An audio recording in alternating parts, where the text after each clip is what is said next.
most countries in the world, their workforce tends to be made up of a majority of that country's countrymen. So your private sector, your public sector, positions in government right next to warm seats in chairs in corporates will, like a good 95% of those people, even students in the universities, it will be made up of countrymen. It'll be that nation's citizens. And every so often you'll have the one rare exotic foreigner from among you amidst a team of project managers. Every so often in a university you are going to have, of course, exchange students, foreign students from other nations doing a degree in a different country. And in our government you might have ambassadors of other nations that work closely, liaise with our country, I guess, sitting around in our parliament. But for the grander majority, those who fill these seats in any given nation, if at all those nations are sober and self-preserving, they will be citizens. So therefore, while you are warm like a bubble bath after a most stormy day outside coming from a blizzard to tourists, foreigners, and so therefore they pump up our economy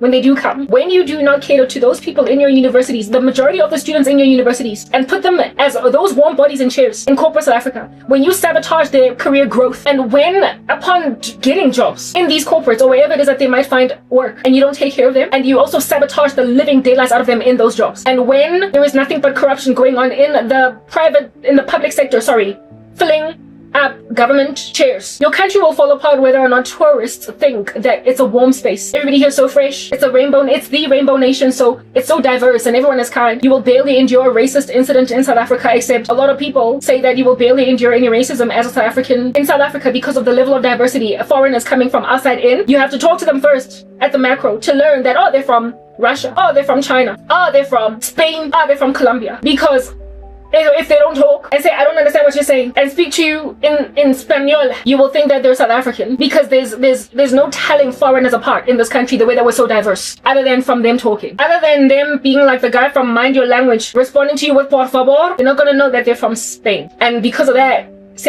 we are flexing, looking like Danny Bravo on a pinnacled structure. You will never know. And that would have been a mantle, a flex for the country, if we did not go out of our way to harass a person insofar as when they respond to you, they don't say por favor, but they say, excuse me, how can I? Sorry, I didn't get you. I didn't catch that. What you say? I'm sorry, what's that? Ach no, askis. I mean, you'd only ever hear that in South Africa. Ach no, askis. And everybody just know what has been spoken over there. For as long as you don't hear ach no, askis, or brew, or bot, and so know that you're talking to a South African. Somebody calling a traffic light robot, or a petrol station garage, unless somebody talks like that. Unless somebody talks when they are filling up their gas at a garage, and then they say, can you please pour for me this much gasoline? I need to go to what in the world do Americans call? They call it a gas station, garage. Unless they talk like pretty much the way that they talk. Oh, I need to go to a gas station to go and get some gasoline. And they speak with their accent. You're not going to treat them, at least not indefinitely. Yes, you do walk in small talk. Chit-chatter out here at the macro while you're all queuing to pay for your groceries. But the moment you get too close to people, South Africans, the moment you are working with them, the moment they are your colleagues, and the moment they are your friends close, the moment they are essentially close for comfort in your space, and so therefore in a position to be friendly with you, that's when you start to, like grow fangs, like you some spawn on a planet that human beings have just landed on, and then found a baby over there that looks all innocuous until they try to touch it and it grows claws and kills them. You grow claws and you kill your countrymen, because upon talking to you and then them discovering that you are potentially a threat to anything they're trying to do, the moment you discover that, like I said, you grow claws as something that looked as innocuous as a baby at some point, and yet look at you be this a barbarian against your fellow countrymen. So I am convinced that this country is dastardly in its character, but I am not yet convinced that it cannot be reached for sense. Because who does not want their nation to thrive? You are defeatist. Who doesn't want their nation to? I am therefore going to try again for this dastardly beast of a character-flawed nation from volume 2.0, because maybe if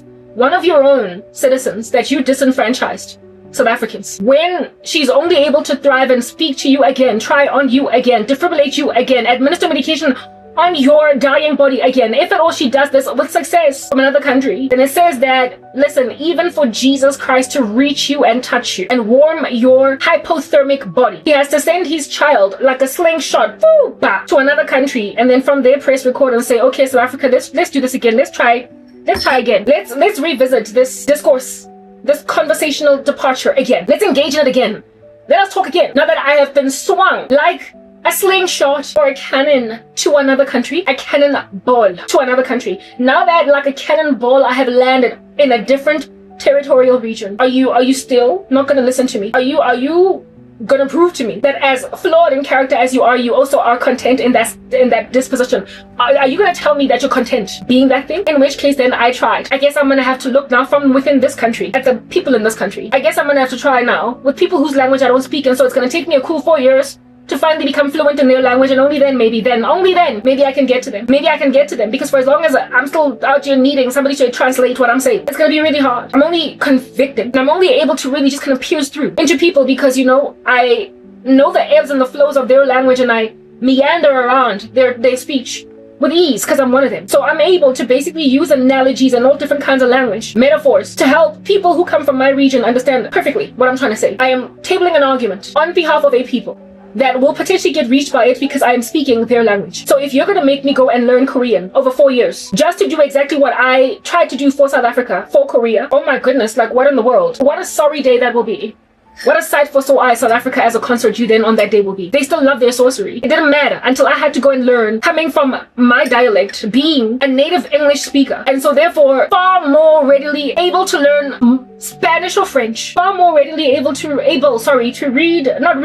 study with better ease Spanish or French, maybe Italian or even German, and then go all the way like up there on the tier of one of the easiest languages to learn for somebody that comes from an English speaking background. And then I go and I fetch Japanese, whoa, or Chinese, Mandarin, or Korean. Everybody knows how rough it is for people who are native English speakers to learn those Asian languages if you don't come from those regions. But because English shares so many literary clusters with languages like German, languages like French, languages like Spanish, it's easier for us to learn those first. Portuguese, it's easier for us to learn those first. And then on the day when we are rubbing our hands together, trying to be geniuses, trying to be really worked out, on the day we are doing everything in our power to be Achilles linguistically, strong and nobody can bring me low. You're gonna have to shoot my heel to bring me low. Get boza linguistically. On the day that we try to become like the linguistic Hercules and then attempt Japanese or Korean for the sake of reaching, or Chinese, for the sake of reaching or Mandarin, for the sake of reaching the Chinese, the Korean, or the Japanese, respectively. You know that you have fallen hella apart as a country. If your own countrymen had to go and learn a rough language like Korean or Japanese just to do for them, because I mean, evidently they're in dire need of it, what it is that you try to do in your country, and so therefore proving, according to the Lord's amazing word, that a nation, I wanted to say a prophet, has no honor in his own hometown, which I also like to translate to, or to augment to, a disciple born and bred in a country has no honor in that country. Watch missionaries out here travel from their countries and spark a revival in a foreign land. How is that even okay? Because I mean, does charity not begin at home? I tried from within the borders of South Africa to reach my countrymen, and they try to rape me and marry me by force and put me in a polygamous affair and disregard my spiritual convictions. And we're now going to experiment from a different territory. So I'm not going to edit my captions, and the first time that I edit my captions, you will know that this year I'm not going to edit my captions because I have no incentive to do it. And on the day when my captions are edited, then you will know that I have succeeded to reach South Africa. Because I mean, unless I'm just interesting for days, I don't see how Koreans will tune into me like you know, like just standing before a fireplace as it crackles, warming their hands in front of my ministry. One, my English. Second, the fact that I speak it also very fast. So even if they're learning, I'm the worst person for them to learn English from, unless they slow down to 0.75 or 0.5 me speaking.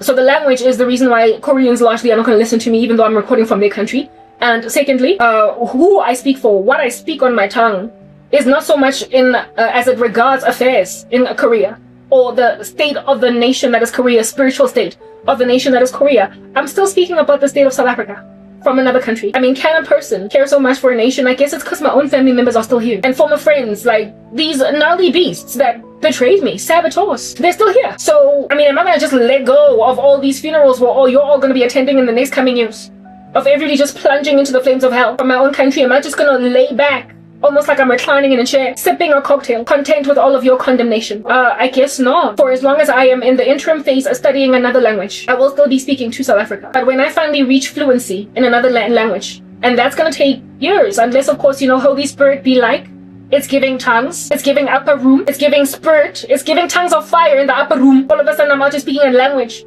that is comprehended by the people on the ground. Unless the Lord gives me an upper room experience and gives me Korean tongues in a matter of moments, spiritual miracle, look at that go, boom. It's gonna take years for me to learn the language. And so therefore be eloquent enough, know their colloquials, their collocations well enough, know their colloquial language well enough, know their humor and what makes for a joke amidst them, how to flow in conversation with them, and actually be able to drop some pretty witty jokes, like, you know, dry humor, which I am full of. On the day when I know the language well enough for my humor and my dry at that humor to manifest it in Korean. On the day when I am as excellent at analogies, collocations, colloquialisms, and, like I said, dry humor, right next to metaphor, just the use of allegories. On the day when I'm so good at speaking Korean the way that I am speaking English, with the ability to be able to draw people in with a gift of oratory, because you have to be quite not have to be. I am an orator. I am well spoken. I have a way with words. I'm also verbose, I'm loquacious, I'm full of drilling, so I rehash points over and over again, however, using different verbiage. So it's hard for people not to get me, because I just repeat myself. I say one thing 4 times before I move on to the next thing, just using different language. I just did that now. You would have to maybe rewind perhaps a minute ago, and you will hear that I said the same thing 4 times, just with different languages. On the day, no, not languages, but with different sentences. On the day when I am able to speak Korean, like the way that I speak English, or Tswana, or Zulu. Listen, I just did it again. That's when you're done for, South Africa, because then I'm gonna focus on another country. That's when you're done for. On the day when I get that language down, the way that I got y'all down with our languages, you're done for. Listen, I just drilled again. I am a natural teacher, am I not? This is the perfect vocation for me, it appears. On the day when I succeed to speak Korean, because God has given me an upper room experience like tongues of fire, to be also lambasting them with their own collocations, their own colloquialisms, their own metaphors, and to be able to drop dry humor in the center of a most poignant sorrow, and so therefore lighten the load, lighten the mood, where otherwise people would be perpetually just angry, upset at what I'm saying. On the day when I can succeed to turn even the hardest of hearts towards my conversation because I'm jocose, I'm so funny. On the day when my sense of humor reaches Koreans, and even the hardest among them, to the cross, I'll just be giggling at my jokes. Aren't you doing that, South Africa? Do you not cackle like hens when I talk? And then after that, you regard me very bittersweetly, okay?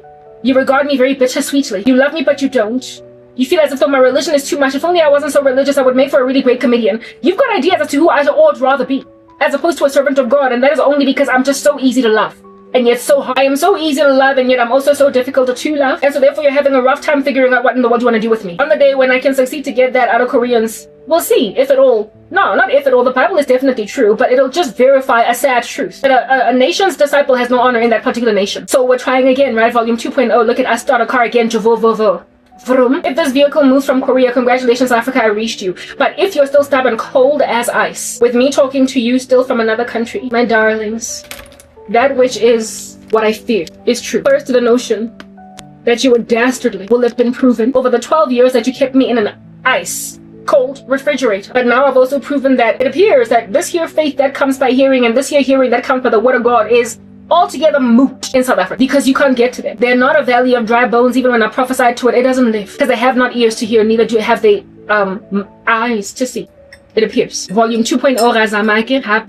Yeah, so this, will be a video that I will post from another country, and that country, we're gonna talk, because God knows I love to do it. I did say I am loquacious. I've been disillusioned about it. For reasons I'm about to highlight, I need the bathroom again. Look at me go. I've been disillusioned about it because of information that I came to learn, and I wanted to let it go, the idea or the prospect of going there finally. But I figured that let me come here and talk first, and see what God does, and what I continue to see in dreams, what I continue to see in visions, and then run with faith, man, which is the substance of things hoped for and the evidence of things not seen, because I don't know what God is doing. I have no idea what God is doing. All I know is that he is a lamp to my feet, and he helps me take a step at a time. How do you eat an elephant? One piece at a time. That's how God works with us. So if you try to understand the full picture, you will fall apart, you will be disillusioned, you will be discouraged. And I have been disillusioned and discouraged, and frankly that's the reason why I'm here talking. But it's also the reason why I am not yet done with my first assignment, or even it's the reason why I am not yet done with my first assignment, and it is also the reason why I am not 75% into my TEFL course but only 50. It significantly slowed down my studying, though I am still studying with the same fever. I'm still studying hard, but not as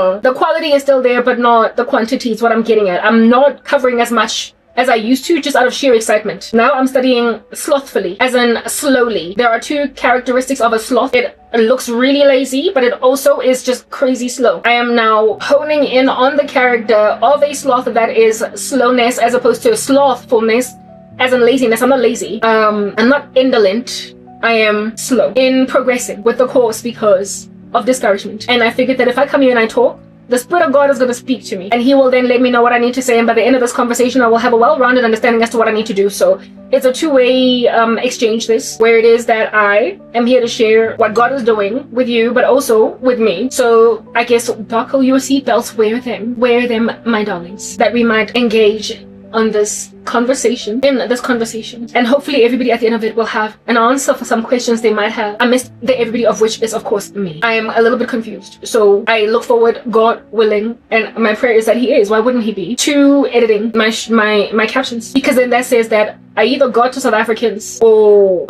Germans and Americans and the French and Colombians and Mexicans, and that's the only reason why my YouTube channel has any kind of traction. And maybe like 1% of Koreans, 0.7, 0.5, 0.2 Koreans, those that can understand me when I speak, and that are also right next to understanding me, keen on the things of God. Maybe I'll be editing my captions because I got to Ghanaians, but not you, South Africa. Only reason why my YouTube channel has any kind of traction at all is because the majority of the people who have subscribed to me are just like scattered on the globe across many countries, and that's why I now have 4,000 subscribers. But listen, a cool like 1 or 2% of all of my subscriber base comes from my country.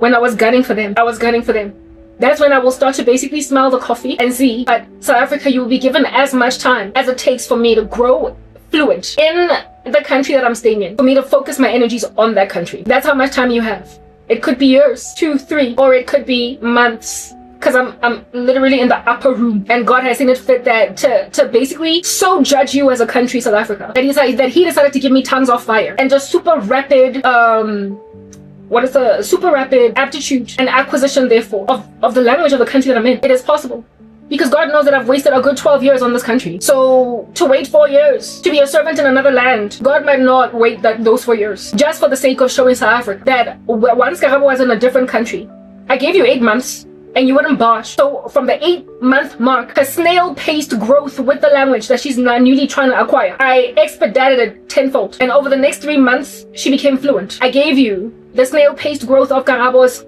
acquisition of a new language as an initial hand of an amnesty to you, and you still kicked her down the road like a can. And so this is the end for you when South Africa. It's over. Bye-bye. Do what you want to do in your crazy country. That is what it is. The other day I saw this comment from some Africans that are relocating, being repatriated to their countries from South Africa because of the protests and the riots over here against them, to a point of violence, wreaking havoc, and even documented. From what I understood South Africa is so xenophobic that it's now harassing even documented aliens in the country. Documented, like as in they're legally here, but insofar as they have got a little bit of a Mozambican accent or a Nigerian accent, they don't care that you've got documents to be in the country legally. They're just kicking you out, to a point where they're nations leaders, are repatriating them to their country because they're not safe. Ghana has done that, Nigeria has done that, and I believe Kenya's busy doing it. That's the country right now. It's harassing even legal aliens. And I'm just like,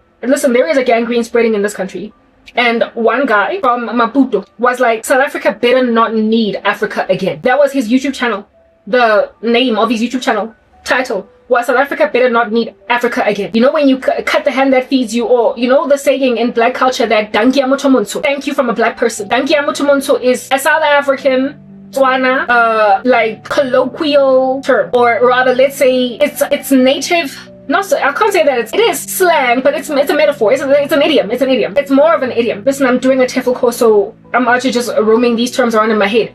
It's an idiom. Dankia mutumunso is a South African idiom that stands for essentially the thanklessness. It's a sarcastic idiom to speak about the thanklessness of black people, that you do somebody a favor and then later on they come back to bite you, or they act in ways so as to disregard that you ever helped them before. Like, for instance, giving somebody shelter and place during a time of hardship, and then when that person is okay later on and you're out on a limb, I've endured Dankia mutumunso before. When you're out on a limb, they then won't open their house for you when you have no one to stay and you're like, oh my goodness, you're basically saying, when I was out on a limb, I helped you in my house. Now that I'm out on a limb, you won't help me in yours. David laments about the same thing, that he fasted and prayed for the people who are now today at enmity with him. They've got a black man's thank you, right? I have endured. So there was a time back in the day when I had this friend that was registered with UNISA to study, and she didn't have money, not register, sorry, but she wanted to register with UNISA to study that year, and she didn't have money on hand at that particular moment in history, and she wanted to register for the year, and there was a deadline by which she had to register. And she asked me for several thousands, and I gave them to her with leisure. She promised to pay me the money back, and I even awarded her like a payment term, like as in you can pay me over 3 months, 2,000 rands each month. You don't have to pay it all in full. I said to her that you don't even have to pay it to me in one fell swoop. You can pay it to me in installments. Yeah. And she was blessed. I gave her the full monies. And then later on, there came a season in my life where I needed like 2,000 rands. It was even less than what I had asked her for. And of course, I was going to pay her back at the end of the month. And she passed me so much shade and gave me so much attitude. And she was also irritated with me over the phone when I asked her. And I was like, listen, just earlier this year, I parted ways with a cool 6,500 rands and told you can pay me back in installments. And then I come to you and I ask you for 2 grand. And you know that I'm going to pay you back because I'm always good for it. I'm just going through a rough patch right now. And you then give me Danki Yamotomunso. Well, that gentleman with the YouTube channel from Maputo. Where's Maputo? Is it Mozambique? The guy with the YouTube channel that was from Maputo essentially says South Africa, you've got you are thankless like a black person. We say that in our culture because we endure that at the hands of each other. So we say Danki Yamoto Omonso. And this guy's title of the video was South Africa better not need Africa again. And the moral of that particular video's story, I didn't watch it, but it was implied by the title, was that South Africans, Danki Yamoto Omonso, you have got a black person's thank you. Thankless disposition. This is not a racist term. It's not a racist phrase. It's just an idiom in our culture, in Tswana, to basically speak to what we as Tswana people have endured at the hands of fellow Tswana people. And so we call it Dankia Motomon. So it has nothing to do with racism. It's just the way that we speak. That's why on the day when I finally get Korean, the way that I get Tswana or Zulu, you're done for as a country, because then I'll be able to say things like Dankia Motomon, and people there get what I mean. Like, that's an idiom that only black people would understand, because if you said that to a white person, they might shrink back and be like, listen, I don't want to partake in this conversation lest I should be regarded as racist. But amidst black people, it's not regarded as racist. It's just one of our idioms. It's one of our terminologies. It's part of the language, and it's not understood as a derogatory term with racist nuances. It's just an idiom in our culture. Danki Amotomont. And this guy said in his video that South Africa, you better not need Africa again. And y'all will recall that in the days of apartheid, the black South Africa, largely black, but also colors and Indians, were often exiled in other African countries, and they were embraced as a result of the racist regime here in these streets. And the same South Africans now today, where African nationalists, people of other African nationalities, when they're going through hell on earth in their own countries and then they flee to South Africa, just as in the days of apartheid, they were exiled to other countries, and so they were essentially legal aliens in Maputo, legal aliens in Zimbabwe, legal aliens in whatever other parts of Africa they went. They were not undocumented. Other countries had compassion towards the oppressed under the apartheid regime in South Africa, and so they were able to live in other African countries as legal aliens, so much so that they were able to study there. We all know that people that came from exile in this country are doing so well today. Some of them are politicians. They became very successful in corporates. They became CEOs because they were able to study very good educations in other nations, in Zimbabwe, in Maputo, and you get my point, right? They studied, they were given refugee asylum, and as these asylum seekers were so cared for by the governments of those countries that they were able to study further and get law degrees, finance degrees, etc. Work experience such that by the time the apartheid regime ended and they came back home, they were skilled professionals that were also highly educated. So other countries helped them essentially bring back skills to the country, that country, that is South Africa, might now start to grow and heal from the wounds of apartheid. And then the same black people that were helped in the days of apartheid, the same South Africans that were educated in other countries and brought back skills that were usable by our country, are now also abusing. Listen, nobody likes illegal aliens. They're a nuisance. But South Africans are actively abusing at present even legal aliens, like documented foreigners. And even then, they're very picky, they're choosy. They would not do that to a Canadian or an American or an Australian. a French man, someone from the UK with that British accent. They don't do that to those guys. It's a Western bias. They would never do that to Western foreigners in the country that are black, but they do it to other Africans in our country, to a point where presidents of those countries, foreign ministers of those countries have arranged for flights to repatriate their citizens because South Africans are so violent. That is your country. It's falling apart. It's cracking. When I found out that you have done this even to legal aliens, I was like, okay, you are xenophobic. You are not merely anti false or illegal immigration. Everybody should hate illegal immigration because it is a cancer. It's like drug trafficking. It's like money laundering. It's destroying the nation's economy because the money is unaccounted for. But the money is in the country. However, it's illegal. And so it's destroying the country's economy. That's what illegal aliens are like. They're just illegal. And so therefore, while they might function as human capital, they're undocumented. So how in the world are we even going to account for you? You're not going to pay taxes if you're busy getting paid cash by your employer that's only paying you half what he would have paid a South African that would have had to register with SARS and so pay the tax man. So you are destructive on that day on our shores. You are destructive on that day on our shores. But if you're documented, you're going to pay our tax man and you're going to contribute to our numbers. You're going to be accounted on our books. You're going to be, what is the word that I'm looking for? You're going to be accounted for. You're going to be accounted for. Everybody's going to know what's going on with you and what is your general contribution to this ecosystem. So if South Africans can despise tax-paying legal aliens, and in particular the ones that are from Africa in this country, you've got idanki abantu abamnyama. You have got a thankless disposition, like in that idiom, because you've got amnesia. You forgot what you came from and what you were helped to do. Study, become a viable person. That's you got skills, and then you move back to your country and you were regarded for those skills of yours. Foreigners in this country that come here legally, you can't study in a South African university illegally. You can't. You understand? There are certain things that you can't do in this country illegally, and yet you're busy kicking out even students that are from Mozambique. Like, I don't know what's going on. And I agree with the guy from Maputo.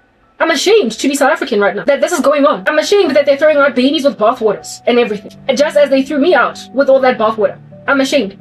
So Nani, I'm throwing you out like a baby with bathwater. If at all there are some among you that will be salvaged, we will see from a different country if it's possible to salvage you. But so far, all of y'all are like trash to me. Because look at what you're doing. Look at what you're doing. Look what you're insane. So that guy's right. In Maputo, South Africa better not need Africa again. Because people are not going to forget what you did to them when they had your back at some point. People are not going to forget. And as a South African citizen, I don't stand with foreign immigrants. Not foreign immigrants, sorry, but illegal immigrants. But I do stand for afflicted illegally persons that did not have your trash coming, but who nonetheless got it. Because I'm like them. I'm like a person that was legally in the country doing a beautiful thing for the nation. And one day I was just kicked out like a soccer ball. And in my head, I'm South African. And yet look at an airplane be arranged for me to repatriate me somewhere else. Except I don't have another country that is mine where I am a citizen. And yet look at me being repatriated by heaven anyway. Look at me being patriated at all. Seeing as I can't call it a repatriation, because repatriation would be me coming back to South Africa, but I'm leaving. And I'm going to live as an expat in another country. Unprepared to come back until I have citizenship somewhere else. I am a South African citizen that is an alien in my own country. So what you're doing to illegal immigrants, not illegal, but immigrants, migrants, you're using it as an excuse, a cloak to veil exactly what it is that cost me my career all those years ago. The thing that cost me my career all those years ago. You're now making an excuse for doing it to migrants in the spirit of you're illegal and you're taking away our jobs. Except you did that to me, a born and bred South African. So born and bred am I in this country that I've never even left its borders. Look at that. I sound continental, don't I? I sound experienced with travel, but I've never been anywhere other than here. And most of the provinces of this country I haven't even been to. I've just been roaming around in JF. Like, I've been roaming around Gauteng all my life. And I've been to the Cape, because who hasn't been there? Durban, because who hasn't been there? And Limpopo and Mpumalanga. I haven't been anywhere else. So a person that hasn't even seen most of the provinces of the country. Well, have I seen them most? Okay, let's count, because there's like 9, right? So there's Gauteng, Eastern and Western Cape. Okay. And then Limpopo. Before, yeah. I haven't been in the majority of provinces in this country. And Northwest, so 5. Okay, so I've been in the majority of them. I've been to Northwest. So someone that has not even set her foot in quite a large portion of this country. Like the other day, I was busy listening to something where they were speaking about the capital of some country. And I was like, do I even know what the capital of South Africa is? And I was ashamed of myself to ask that question. But in me, I said, oh, come on, I do know. Because I remember doing law back in the day.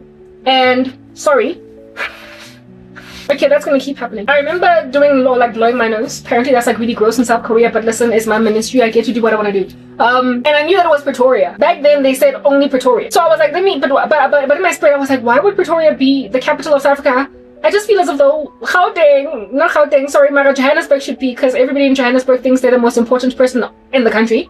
Anyway, whatever. So I went and I googled it, and I found out that we've actually got 3 capitals in this country. Look at us go.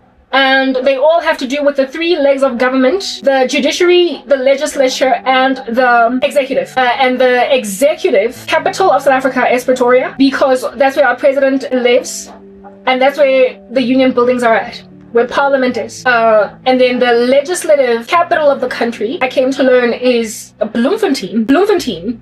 And I was like, I haven't even been there, and it feels like it's such a dry town. Like there's nothing going on. Why would they name that one of our capitals, until I found out that that's where the Supreme Court of Appeal is, and that's why it's the, not legislative, but the judiciary capital. The judicial capital of the country is Bloemfontein, because that is where the highest court of the land is at. Well, one of the highest courts of the land, because the other one is in Johannesburg, which is the constitutional court, and they're both appellate courts on the same level, and you appeal matters at the highest court for constitutional issues at the constitutional court, but for others like crimes and whatnot, like criminal matters and other civil matters, etc., those go to what do you call this thing, to the Supreme Court. And apparently in order to get that done, you have to go all the way to Bloemfontein. I was like, I can't believe there's anything of any significance in this country in Bloemfontein. It just feels like such a forgettable place. I don't know. Everyone in Gauteng, KZN, and the Cape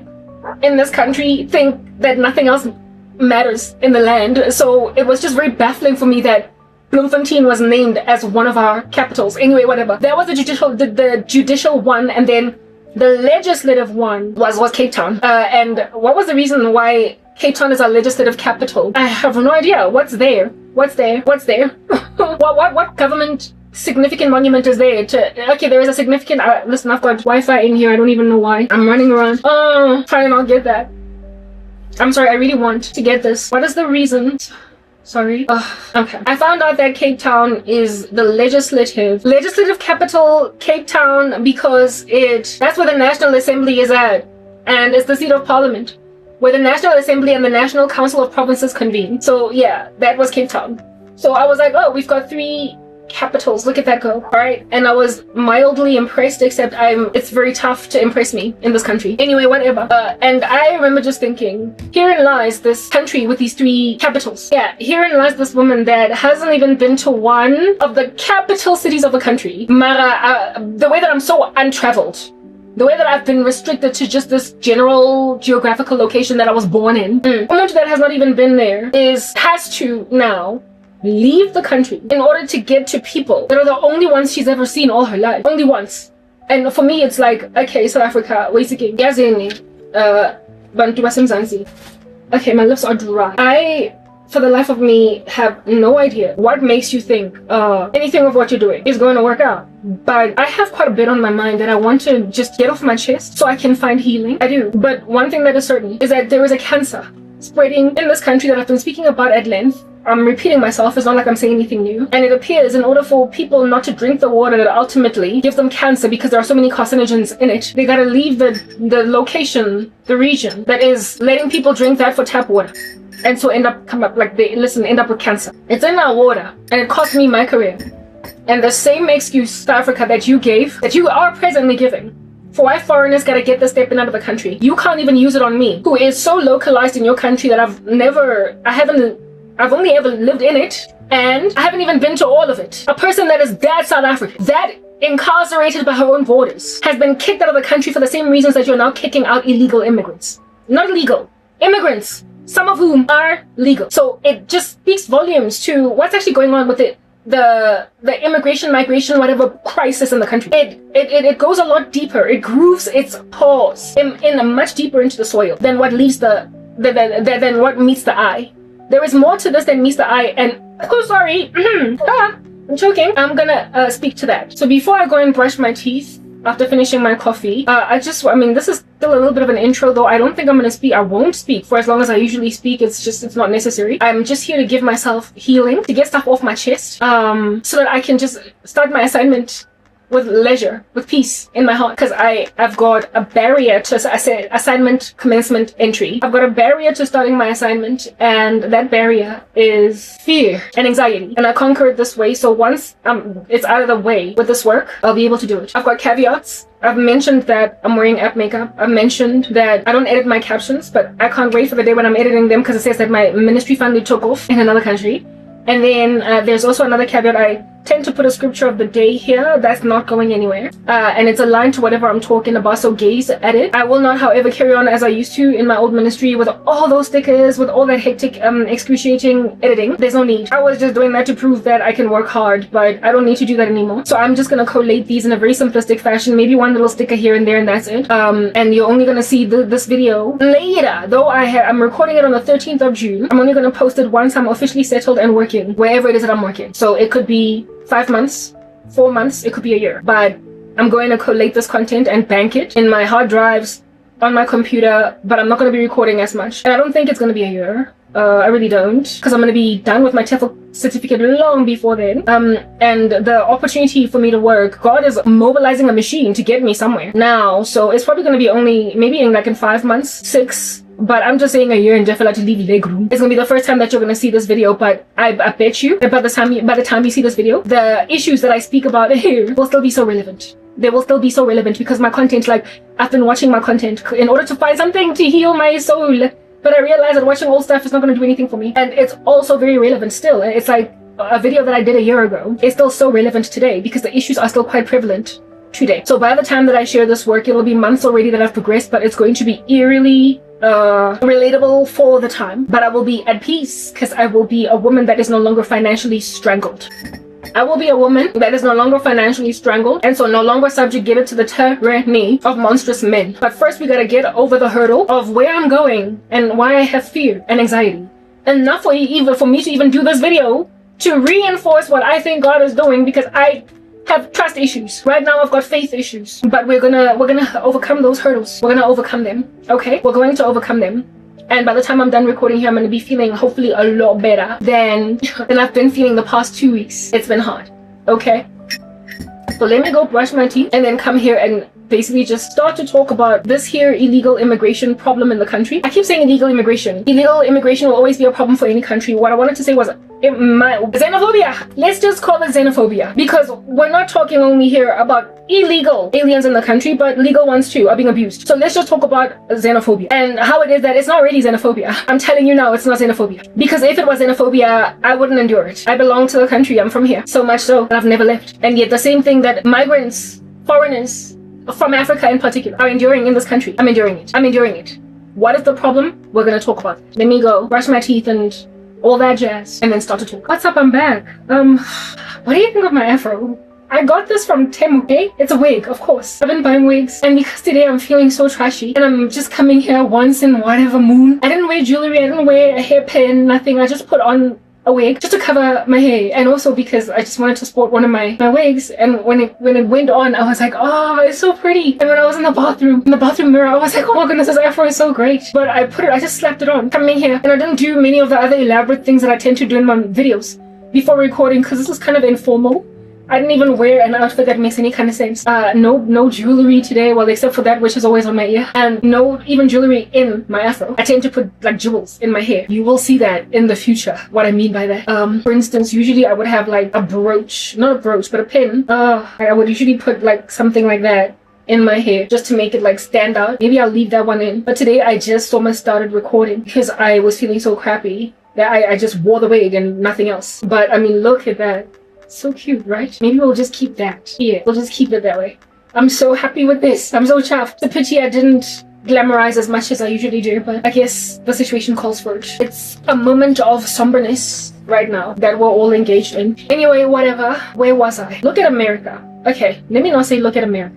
Let me say, can we look at first world countries and what helped them become first world? Largely it was godliness, being good to countrymen. And in the Bible, the Lord says to the Hebrews, in the Old Testament that treat the foreigner from among you well. Treat the foreigner from among you well. And if you look at first world countries that thrived, even in ancient civilizations, it was always in ancient civilizations, it was always those civilizations that treated the foreigner well. And the moment they started to mistreat the foreigner, the moment they started to have no regard for the foreigner's religion, the moment they started to try to harass, force, coerce the foreigner, that country started to fall. But also another thing that made the country, that caused the nation to start falling, was also embracing the foreigner's faith. So two things grow a country and keep it strong: maintenance of national identity, but also love of aliens. So to love the alien is not to inherit their identity. Insofar as you can succeed